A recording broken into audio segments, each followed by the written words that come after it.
Security and exchange board of India 11వ SEBI 11వ చైర్పర్సన్గా ఇటీవల ఎవరు నియమితులయ్యారు? ఈయన 3 ఏళ్ల పాటు కొనసాగుతారట.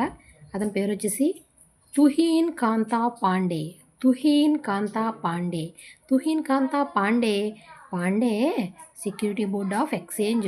Security and exchange board of ఇండియాకి 11వ చైర్పర్సన్గా ఎన్నికయ్యారు. నెక్స్ట్ 2025 సంవత్సరానికి ఏ అంతర్జాతీయ విమానాశ్రయం ప్రపంచంలోని అత్యంత చాలా రద్దీగా ఉండే విమానాశ్రయంగా అవతరించింది అంటే మనకి దుబాయ్ అంతర్జాతీయ విమానాశ్రయం.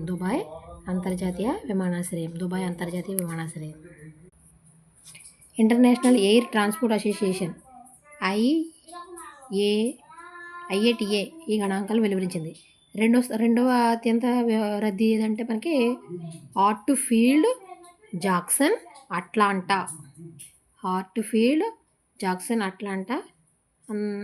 అంతర్జాతీయ విమానాశ్రయం రెండో ప్లేస్లో నిలిచింది.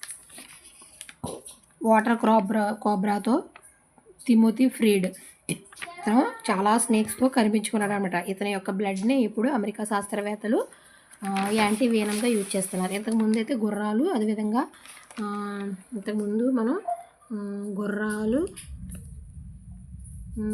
గొర్రెల్లోకి ఎక్కించిన విషయాన్ని యాంటీ వేనంగా యూజ్ చేసేవాళ్ళం. ప్రజెంట్ అయితే ఇతను కూడా తీసి ప్రయోగాలు చేస్తున్నారు అమెరికా శాస్త్రవేత్తలు అనమాట.